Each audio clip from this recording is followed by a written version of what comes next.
소리를 좀 크게 말할까요? 저는 뒤에 있어서 아리가 기도하는 소리가 안 들려요. 그건 들렸어요.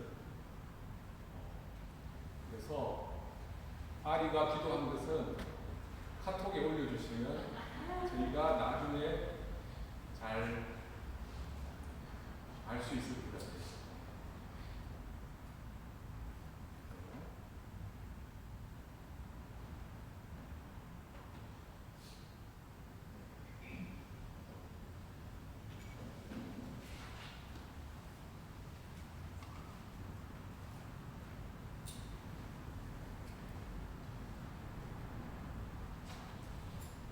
오늘은 창세기 설교를 하는 날입니다. 그래서 제가 앞에 서론을 조금 많이 적었습니다. 한번 들어보시고 하셨으면 좋겠고요. 그 다음에 성경을 펴셔서 성경에다가 기록을 하시면서 하셔도 괜찮습니다. 성경을 좀 가능하면 좀 더럽게 사용하셨으면 좋겠습니다. 너무 성경이 너무 깨끗하거든요. 거의 제가 생각할 때는 그 성경을 손잡이까지 물려주시려고 하는 그런 엄청난 계획이 있으신 것 같은 생각이 드는데, 더럽게 해서 넘겨주면 넘겨줄수록 손자들이 더 좋아합니다. 그리고 제가 설교할 때 이렇게 기록하시는 분들이 있는데 보통 두 종류가 있습니다. 한 분은 자기가 궁금했던 부분들에 대해서 설교 시간에 이야기가 되면 그걸 기록하시는 분이 있고요. 또 어떤 분은 다른 사람을 가르쳐야 되는데 마치 그 부분에 대해서 설교를 하고 있기 때문에 필요해서 기록하시는 분들이 있어요. 그리고 보통 기록을 안 하시는 분들은 이 두 가지 경우에서 별로 관계가 없든지 아니면 너무 똑똑해서 그냥 안 적어도 다 이해가 된다는 분들이 있을 거예요. 저는 이 세 경우에도 안 들어가고 게을러서 안 적었어요.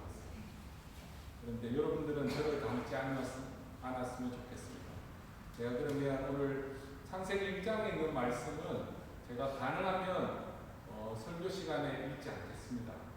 여러분들이 예배 전에 미리 읽고 오셔가지고, 그리고 제가 올려드리면 여러분들이 참조하셔서 미리 좀 읽고 오시면 좋을 것 같아요. 그러면 제가 설교를 시작하겠습니다. 저는 1994년도 신학대학원에 입학하여 교육전도사가 되었습니다. 목회자가 된 후에 한 번도 해보지 않는 새로운 도전을 시작하려고 합니다. 새로운 도전이라고 표현하니까 굉장한 것처럼 보일 수 있겠지만 그리 굉장한 도전은 아닙니다. 그렇지만 제게는 개인적으로 굉장히 큰 도전이 됩니다. 그 도전은 매우 간단합니다. 주일에 설교한 본문을 가지고 주중에 성경 공부를 같이 하는 것입니다. 이미 제가 알기로 많은 설교자들이 이미 시도하고 있어서 그리 새롭지는 않습니다. 그러나 저는 이렇게 설교를 하면 어떨까라고 오래전부터 생각을 해왔기 때문에 제게는 좀 더 meaningful한, 의미 있는 그런 시도가 되는 것이라고 생각합니다. 그리고 무엇보다 이러한 저의 새로운 도전에 여러분들과 함께 할 수 있어서 너무 감사합니다. 왜 지금까지 박진철 목사가 이러한 도전을 하지 않았는가에 대해서는 몇 가지의 이유가 있습니다. 하나는 제가 너무 부족해서 도전하지 않았습니다. 설교하는 것과 또 따로 성경 공부를 하는 것은 제게 익숙하고 가능한 일이었지만 설교와 성경 공부를 같은 본문으로 하기에는 시간적으로나 능력적으로 제가 너무 많이 부족했기 때문입니다. 두 번째는 설교를 들으시는 분들이 정말 말씀 공부에 매우 진지한가에 대한 저의 확신이 없었기 때문입니다. 그러나 지난 코로나 기간에 여러분들이 보여주는 말씀에 대한 열정과 또한 여러분들이 그 말씀에 따라서 삶으로서 변화되고 있는 성숙해진 삶을 보면서 저의 의심이 확신으로 바뀌어지게 되었습니다. 의심은 question이고 확신은 exclamation이라고 하는 이런 느낌으로 바뀌어졌다는 거죠. 제가 지금 서리를 보면서 서리가 이쯤 되면 같이 앉아있지만 다른 나라에 가 있을 수가 있어요. 그래서 제가 조금이라도 같이 가기 위해서 제가 이런 말을 해봅니다. 이상으로 제가 긴 서론을 마치고 창세기 설교를 시작하려고 합니다. 창세기는 성경의 첫 번째 책이면서 성경의 인트로덕션이 되는 서론입니다. 이 말은 창세기를 우리가 다루어야 될 때 성경이 가지고 있는 어떠한 특별한 특성들이 있어요. 그 특성들을 먼저 살펴봐야지 창세기를 이해할 수 있고, 창세기를 이해한다는 것은 성경을 이해할 수 있다라는 그런 표현이 됩니다. 첫 번째, 성경은 과학책이 아닙니다. 사이언스가 아니에요. 성경은 사이콜로지를 다루는 심리학책도 아닙니다. 성경은 필로소피컬한 것을 다루는 철학책도 아닙니다. 심지어 리터러처와 같은 문학책도 아닙니다. 성경은 한번 따라해 볼까요? 하나님께서 하나님의 형상으로 만든 사람들을 통하여 이루시려는 선한 세상에 관한 이야기책. 제가 이야기책이라고 바꿨는데 원래는 내러티브라고 해요. 그의 키가 되는 키 컨셉이 뭐냐면 salvation이라고 이야기하는 구원입니다. 두 번째는 성경에서 사용되고 있는 terms와 terminology와 expressions, 용어와 표현은 오늘날의 용어와 오늘날의 표현이 아닙니다. 굉장히 중요한 포인트입니다. 많은 사람들이 헷갈리는 것이 성경에 사용하고 있는 그 단어가 오늘날 우리가 사용하고 있는 단어라고 생각하기 때문에 오해하는 것들이 많아요. 성경에서 사용되고 있는 터미놀로지와 표현들, expressions들은 최소한 지금부터 3,500년 전부터 2,000년 전에 있던 사람들을 대상으로 사용했던 거예요. 그래서 그 옛날에 사용했던 말과 표현들을 오늘날에 가져와서 대보면 웃겨요. 예를 들어서 에스겔서에서 나오는 visions, 환상들이 있습니다. 그 환상들에 나오는 네 짐승들이 있습니다. 그리고 요한계시록에서 사도 요한이 본 네 짐승을 오늘날 사람들이 오늘날 생각을 가지고 그림을 그리면 몬스터가 됩니다. 그런데 그 시대에 있는 사람들은 그렇게 말했을 때 그게 어떤 의미인지 알아요. 사자가 나왔을 때 그걸 사자로서 생각하지 않고 굉장히 힘이 세구나. 그리고 굉장한 능력이 있고 굉장한 지혜가 있구나 라는 것을 알게 됩니다. 그런데 오늘날 사람들이 성경을 막 비꼬려고 할 때 자, 에스겔서에서 너희들이 믿고 있는 거 그림 한번 그려줄게 딱 그러면 완전히 괴물이에요. 그래서 이 괴물 같은 것을 너희가 듣고 너희가 보고 섬긴다고 이 바보 같은 것들이라고 이야기해요. 그럴 때 우리는 마음속에 미안해,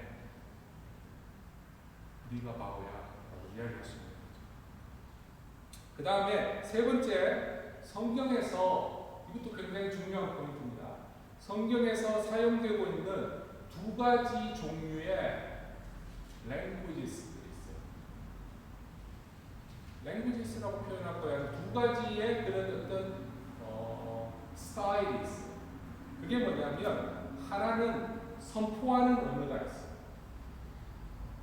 declaration 하는 그런 언어가 있고요.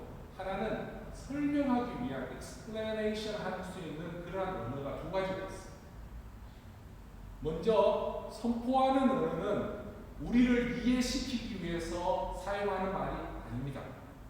이 말은 우리가 아무리 rationally 이성적으로 이해하려고 해도 이해될 수 없는 슈퍼내추럴한 그런 피노미넌 현상과 어떤 그런 팩트에 대해서 우리는 그런 것을 기적이라고 해요.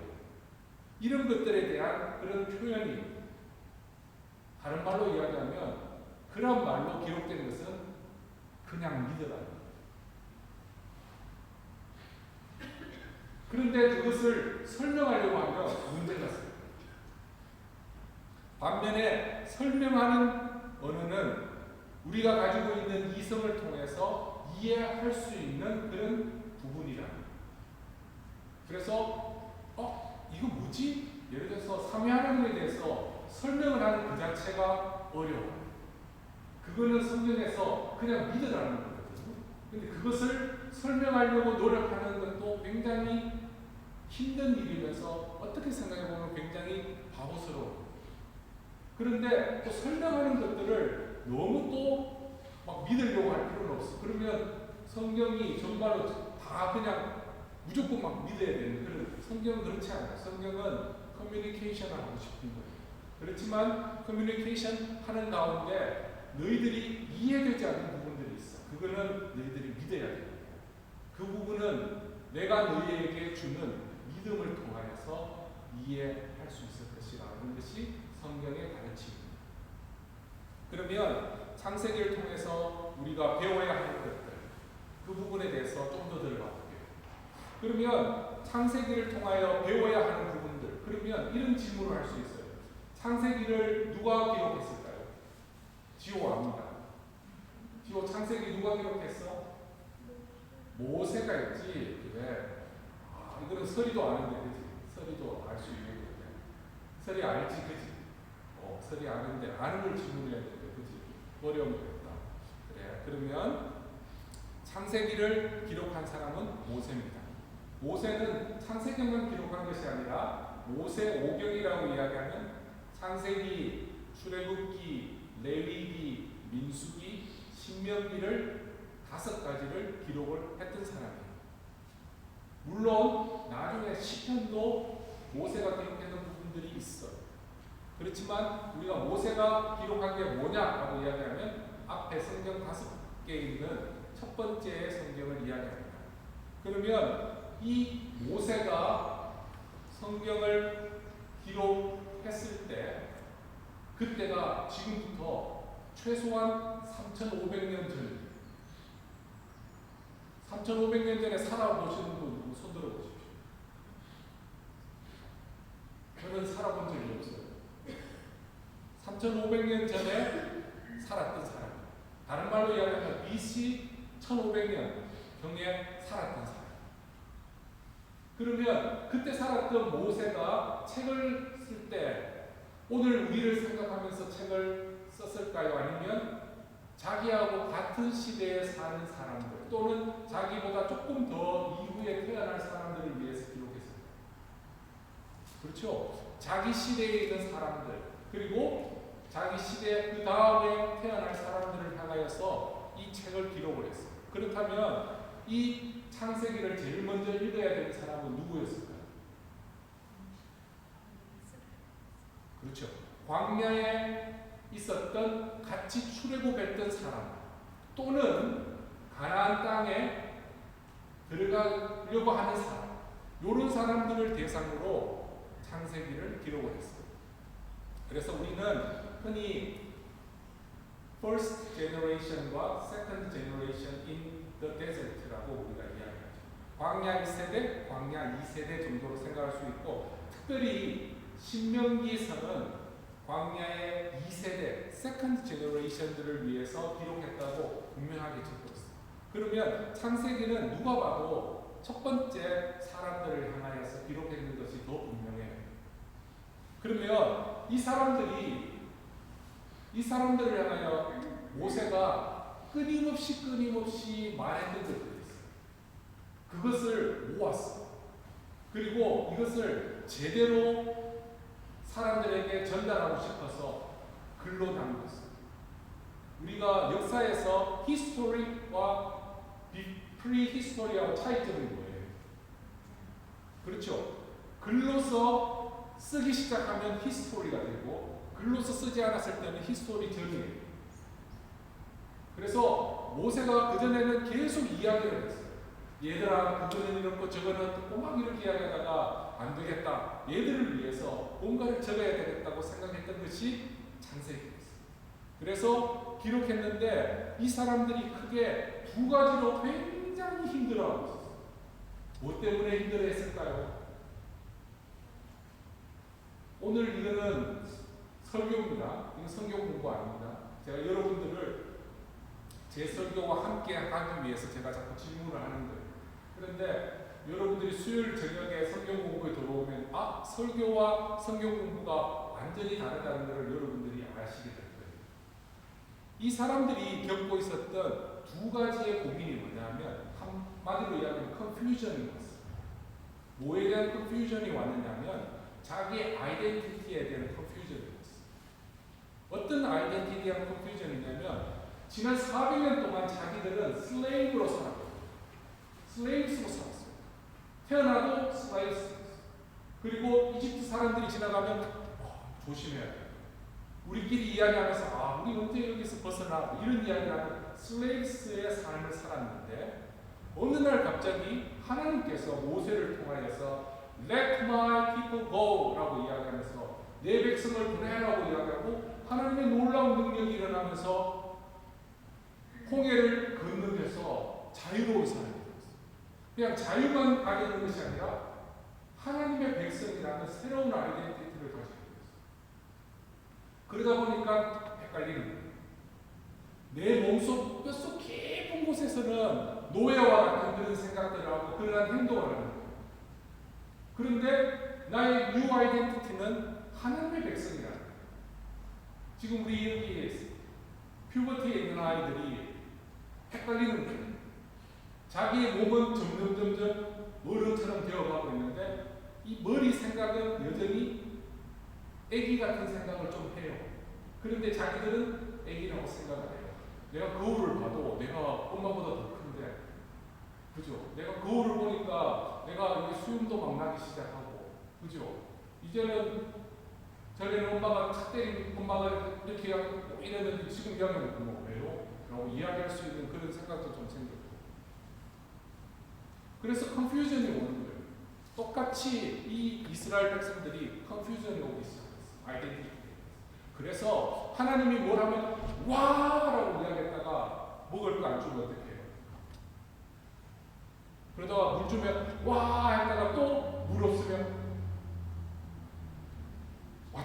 우리가 볼 때는 그런 사람들을 어른이라고 이야기해요. 애라고. 애들이 그렇죠. 어른들은 없어도 좀 참지요. 근데 애들은 못 참아요.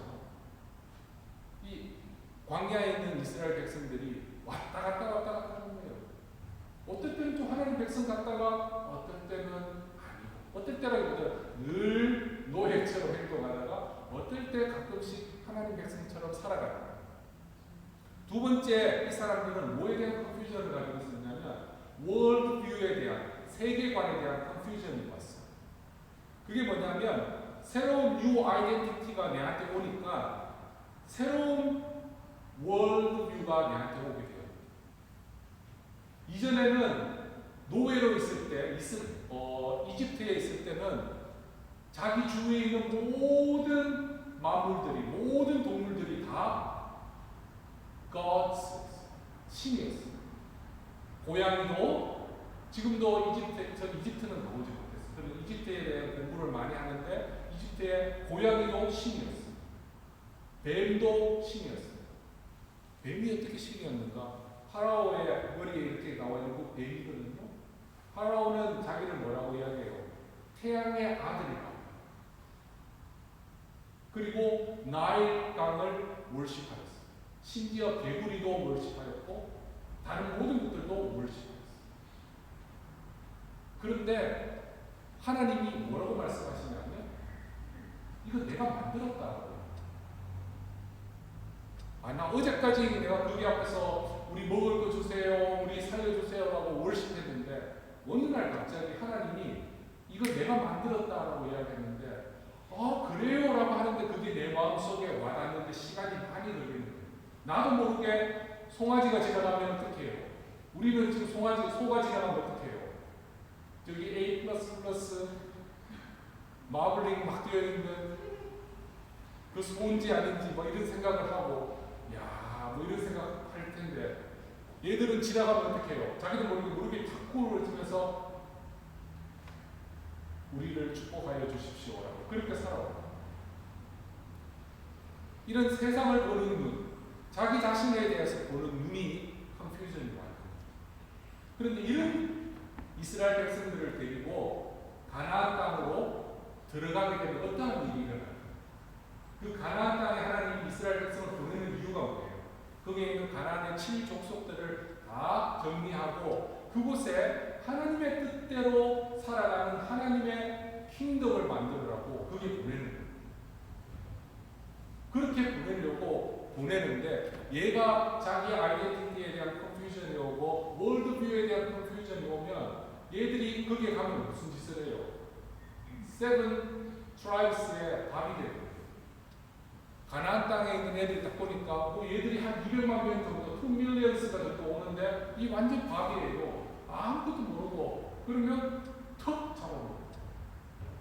아니면 얘가 어느 정도 조금 이렇게 힘을 키워서 가면 가나안 족속 세븐 트라이브스 플러스 또 다른 가나안 족속 원 플러스가 돼요.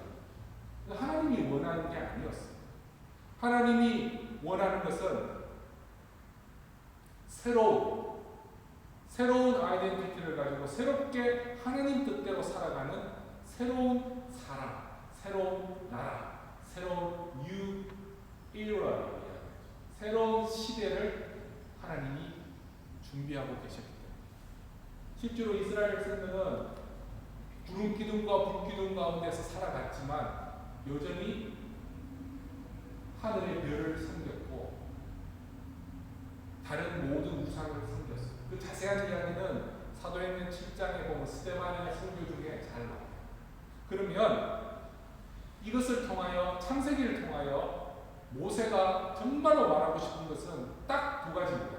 그래서 저희의 설교는 그리고 앞으로 우리가 하는 성경 공부에는 이 두 가지의 관점에서 계속해서 진행될 거예요. 하나는 하나님이 누구신가? 내가 하나님의 백성이라고 이야기하는데 하나님이 누구신가를 먼저 알아요. 그 다음에 하나님의 백성이라고 이야기하는 나는 누구인가? 이거 두 가지를 이야기합니다.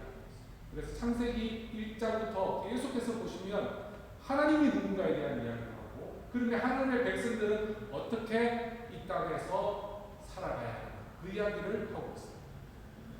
그러면 제가 여러분들에게 창세기에 나오는 광야에 있는 이스라엘 백성들만 이것 때문에 고민하는 것이 아니라 오늘 우리도 비슷한 걸로 고민하고 있어요.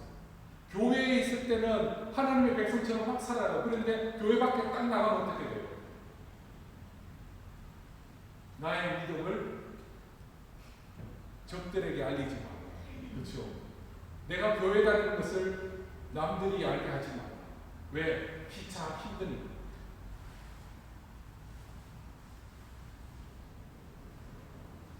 이 말씀이 이 창세기에 있는 말씀이 광야에 있는 이스라엘 백성들의 생각을 바꿔버렸어요. 좀처럼 안 바뀝니다. 왜냐하면 제너레이션 투 제너레이션 계속해서 슬레이브스로 살았기 때문에 바뀔 수가 없어요. 그런데 하늘의 말씀은 힘이 있어서 사람을 바꿔버렸어요.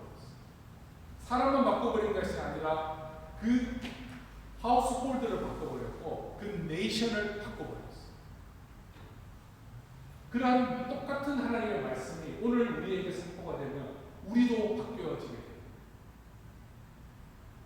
여기서 자기 성격이 잘 바뀐다고 생각하는 사람 손 들어보세요. 여기에 제가 좀 압니다. 잘 안 바뀝니다. 지금 여진 씨 살짝 웃었습니다. 살짝 웃었습니다. 저하고 눈 마주치는 사람들은 알 겁니다. 제가 어떤 스타일을 보이고 있는지 서로 알죠. 그래, 안 바뀌지. 그렇지. 목사님도 잘 안 바뀌어요. 제가 바뀌는 거는 딱 하나입니다. 머리 빠지는 거 이외에는 잘 안 바뀝니다. 잘 안 바뀝니다. 사람 바뀌기 정말 어려워요. 그런데 하나님 말씀이 생명력이 있어서 그게 내 속에 떨어지기만 하면 내가 받아들이고 순종만 하면 바뀌어져요. 그러면 설교, 오늘은 서론이라 제가 좀 큰 그림을 자꾸 이야기합니다. 그러면 사람들이 저한테 물어봐요. 목사님, 설교하고 성경 공부의 차이점이 뭐예요? 목사님 설교하는 거 보니까 성경 공부처럼 하던데요. 아닙니다. 제 나름대로 분명한 룰이 있어요. 설교와 성경 공부는 차이가 있어요. 성경 공부는 성경에 나오는 부분들을 저한테 예를 들어서 이번 주에 창세기 1장을 보거든요. 창세기 1장에 나오는 내용들을 다 터치합니다. 그런데 설교는 그 내용 중에서 하나님이 저에게 특별히 강조하는 그 한 부분을 가지고 설교해요. 그게 설교예요. 그리고 설교는 그래서 하나님 말씀대로 이렇게 이야기하고 있어요. 집에 가서 한번 생각해 보세요. 이거는 설교가 아니에요. 설교는 하나님 말씀이 이렇게 되어지고 있으니까 여러분들은 결단하십시오. 믿든지 안 믿든지. 이게 설교예요.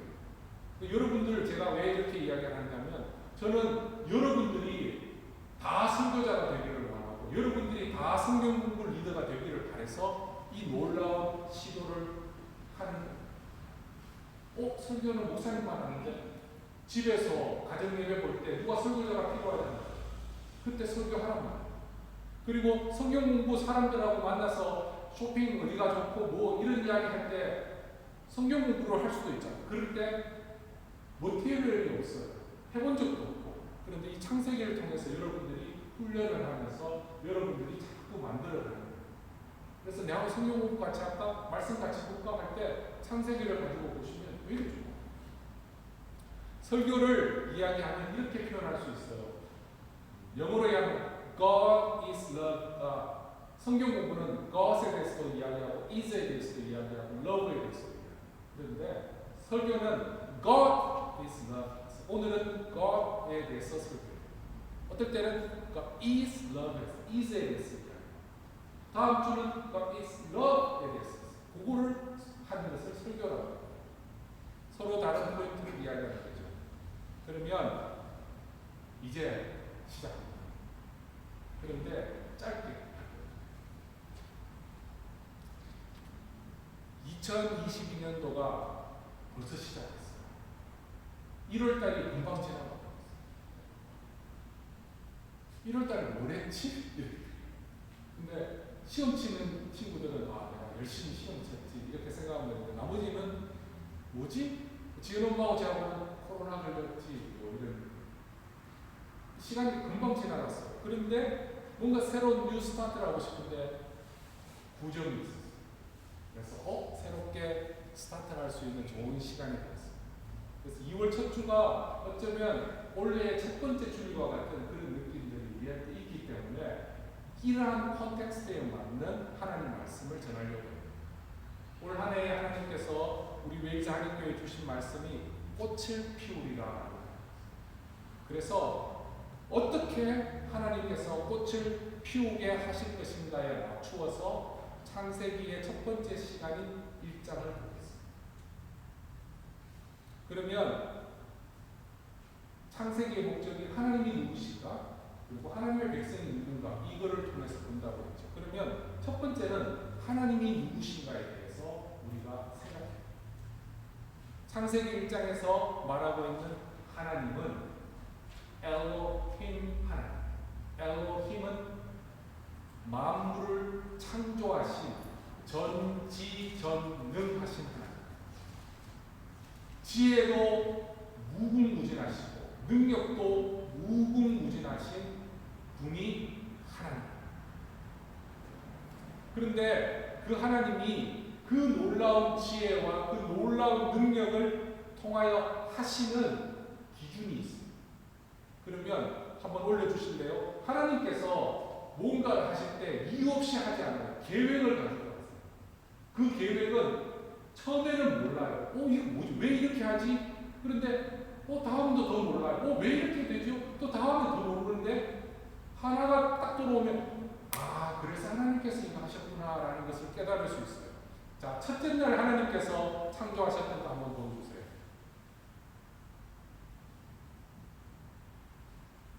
그거 너무 예쁘고. 자, 그럼 그거를 볼게요. 첫째 날에 좀 깔끔하죠. 동그라미 하나 땡 있죠. 그 다음에 데이 2는 조금 더 많죠. 데이 3는 조금 더 있고, 그 다음에 데이 4는 뭔가 좀 더 많고, 데이 5도 좀 많고, 데이 6도 좀 많아요. 그런데 성경을 자세히 보시면 첫째 날, 둘째 날, 셋째 날에 그거보다 한글로 적어둔 게 있을 거예요. 너무 작구나. 잘 보이세요?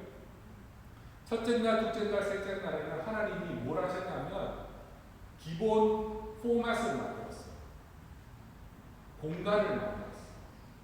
그래서 첫째 날에는 빛과 어둠을 나누셨고, 둘째 날에는 하늘의 위와 땅에, 그리고 셋째 날에는 바다와 육지를 그리고 식물들을 만드셨어요.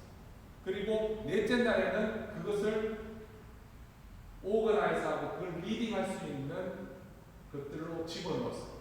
그래서 첫째 날 빛과 어둠을 만드시면서 그거를 리딩할 수 있는 선, 태양, 달, 별을 하나님 만드셨어요.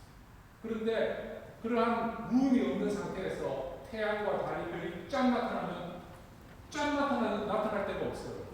야, 이거 잘못됐구나. 그래서 하나님, 아이고 미안하다, 야, 다시 첫째 날로 돌아갈게. 이렇게 하시지 않고 하나님이 첫째 날 먼저 만드셨어요.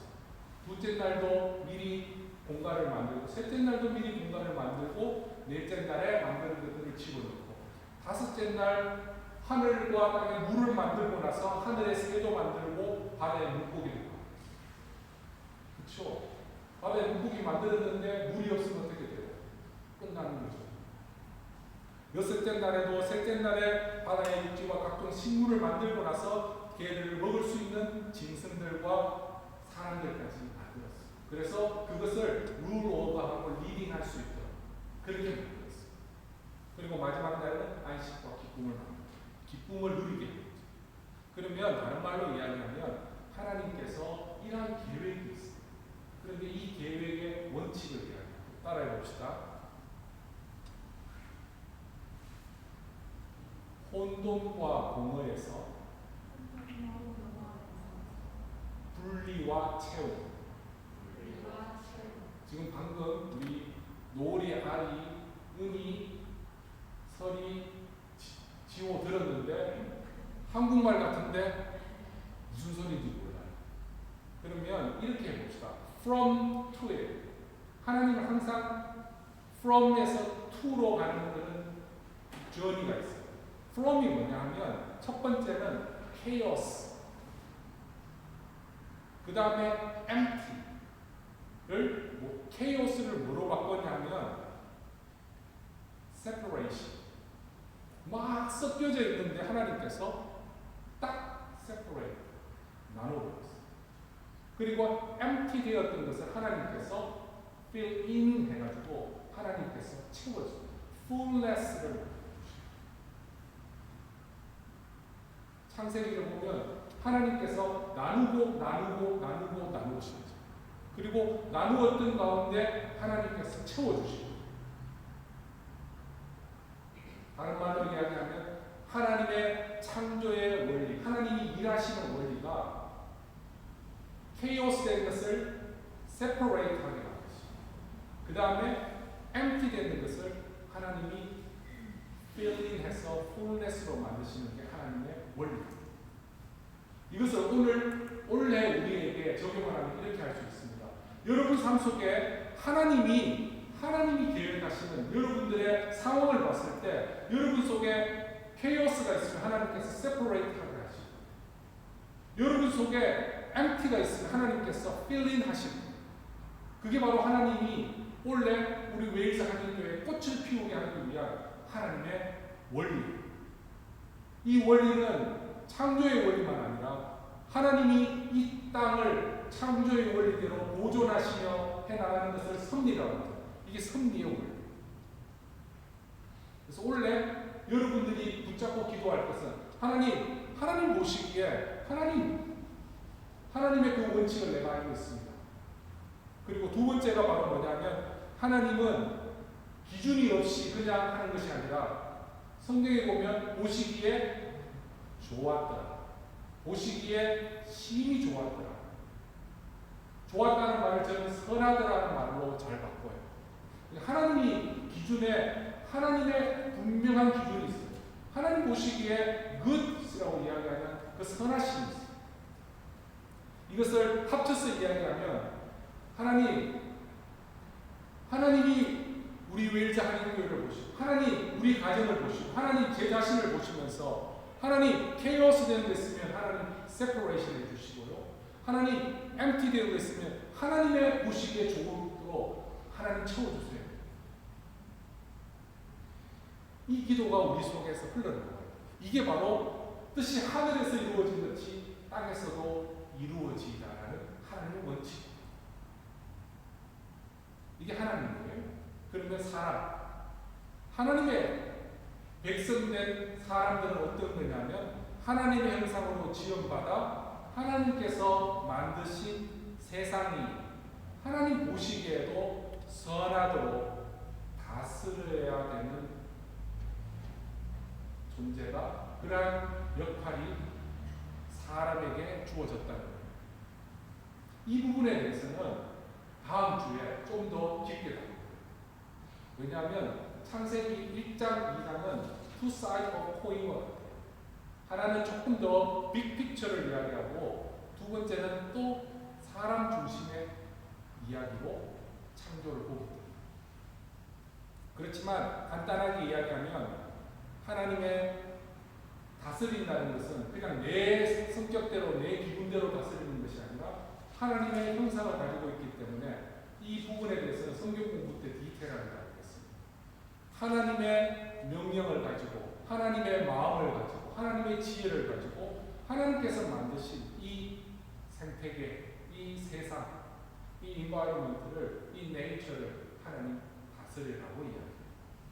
그 다음에 생육하고 번성하고 땅에 충만하고 이야기하는 그 하나님의 목적을 이루어라.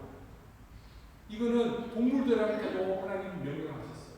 그런데 그것이 그 자리에서 in order, 하나님의 원리 안에 하나님의 순서 안에 제대로 펑셔널리 돌아갈 수 있도록 사람이 다스려줘요. 사람이 그거를 깨버리면 이 하나님의 원리에서 벗어납니다. 그리고 이것을 우리가 사람에게 적용을 하는 것, 이 부분에 대해서 성경 공부 때 더 다루겠죠. 우리가 땅에서 생육하고 번성하고 충만하는 것은 자식을 많이 넣으라는 그런 의미도 있지만 어떤 자식? 하나님 말씀에 순종하고 하나님 말씀대로 살아가는 믿음의 자손을 만들어라. 목사님 앞에까지는 제가 이해가 되는데 이 부분은 조금 정포하는 거 아닙니까? 너무 오버하는 거 아닙니까? 라고 이야기하는데 성경 공부 때도 자세히 다루겠지만 여기에 말하는 번성하라, 생육하라 이 단어가 나중에 헬라어로 번역이 되었을 때 사도행전에 교회가 더욱더 왕성해져 가더라는 똑같은 말. 그래서 이게 단순히 사람 숫자가 많아지는 것이 아니라 믿음의 자손들이 땅에 충만하고 땅에 번성하는 것들을 이야기하고 있습니다. 말씀을 맺겠습니다. 오늘은 서론이 너무 길어가지고 조금 길어졌어요. 그렇지만 여러분들이 이러한 그림이 없이 성경을 계속 보면 볼수록 헷갈려요. 보면 볼수록 더 어려워져. 하나님이 오늘 설교에서 이야기 하나님의 일하시는 원리 따라해봅니다. 혼돈을 분리시키시고 공허를 질서로 채우시고 이거 오늘 전하는 저와 여러분들의 기도 제목이에요. 여러분들이 아시잖아요. 여러분들이 어떤 케이오스 속에서 살아가고 있는지, 여러분들이 얼마나 엠티네스 아래서 살아가고 있는지 여러분들이 더 잘 아실 거예요. 이거 우리가 붙잡고 기도해요. 두 번째는 생명하고 번성하고 땅에 충만하라는 명령이 우리에게는 복음을 전하고 복음대로 살고 복음의 열매를 맺어가는 것이기 때문에 순종하고 살아가. 이게 우리의 미션입니다. 좁을 가지고 내가 공부를 하고 내가 성적을 얻고 결혼을 하고 이게 목적이 아니라 이거는 그것을 이루어가기 위한 수단이에요. 지금 우리 재현 씨 같은 경우 날밤샘에서 공부하잖아요. 이거 녹음되는 겁니다. 이거 녹음되고 한국에 계신 아빠 엄마가 이거 볼 거예요. 결혼한 누나도 볼 거고. 말 잘해야 되죠, 그죠? 재현 씨만 그럴까요? 우리 선진 씨도 그렇고 또 여진 씨도 지금 직장 새로운 데 가가지고 쉽지 않을 거예요. 민지도 똑같고 그죠? 지금 막 이렇게 어플리케이션 하는데 막 울면서 썼다고 하잖아요. 내가 족을 얻으려고 울면서 쓰는 것이 아니라 하나님의 이 뜻을 내가 이 땅에 이루기 위하여 지금 울고 내가 지금 하는 거예요. 우리 집사님도 그란트 받으려고 했는데 그 그란트가 하나님 뜻과 상관없이 하는 그냥 집사님의 킹덤을 만드는 거죠. 지금 우리 강윤구 집사님이 하고 있는 비즈니스도 하나님에 대한 글로리파이 하기 위해서 시작하는 것이다. 저분도 분명히 그렇게 이야기하셨어요. 그러면 지금 갔다 와서 피곤한데도 하고 있는 것은 내 클라이언트에게 내가 심리를 지키기 위해서 하는 거로 몸을 만들죠. 이 모든 것들이 하나님을 영광롭게 하는 일에 하는 거예요.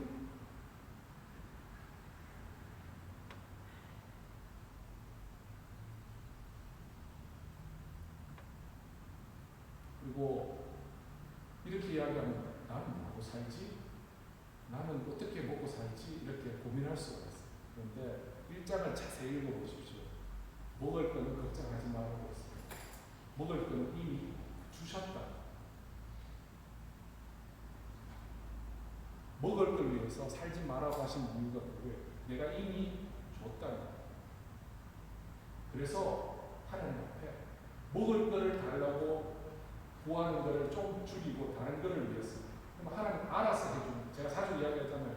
아이들 유치원 가고 싶은데 엄마가 그랬다는 거야. 야 선이야, 너 너서리 갈 때 너서리 가. 그러면 선이가 엄마한테 왔어. 엄마, 내가 아무리 생각해도 런치박스도 필요하고요, 런치도 필요하고요, 유니폼도 필요하고요, 신발도 필요하거든요. 이게 이제 우리 생각입니다. 근데 부모가 서리 보고 너 너서리 가라 이 말은 뭐예요? 내가 먹을 것도 주고 유니폼도 주고 픽업도 하고, 내가 만약에 픽업이 안 되면 목사님을 보내서라도 내가 너를 픽업하겠다. 그치? 우리 그랬지. 늦게 가가지고 힘들었지. 이 하나님이 하시는 방법. 하나님이 어떤 사명을 줄 때는 하나님이 나머지는 하나님이 채워주는 거예요. 그렇다고 채워준다고 생각해서 가만히 있는 것이 아니라 하나님이 채워줬다는 확신을 가지고 막 움직이는 거예요. 어디에 뭐가 있을까? 하나님이 어떻게 채워주실까라는 그런 기대감을 가지고 가는 건데, 나는 아무것도 몰라요, 캄캄하고요, 이런 게 아니라 오늘 창세기 1장에 하나님의 큰 창조의 원리에 대한 이야기가 있습니다. 이거는 계시록까지 가는 큰 원리. 그리고 앞으로 새하늘과 새 땅이 왔을 때도 하나님께서 하시는 원리 중에 하나. 그때 되면 케이오스 된 것들이 없겠죠. 그럼 하나님이 또 뭘 하시겠어요? 계속해서 부어주시는 그런 일들을 하시겠죠.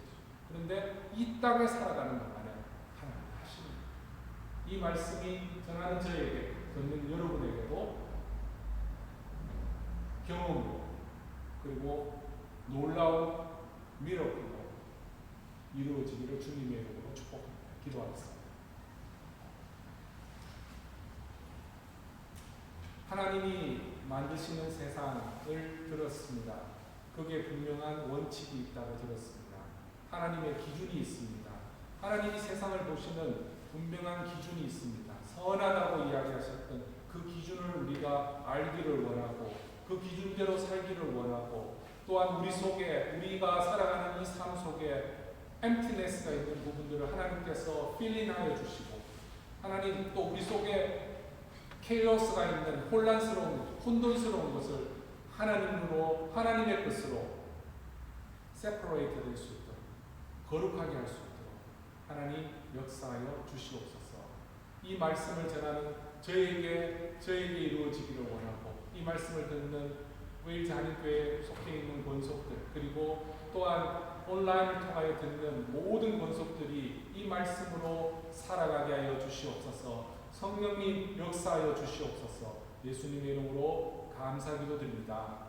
아멘. 이 찬양을 드리면서 준비하신 예물도 함께 드리겠습니다.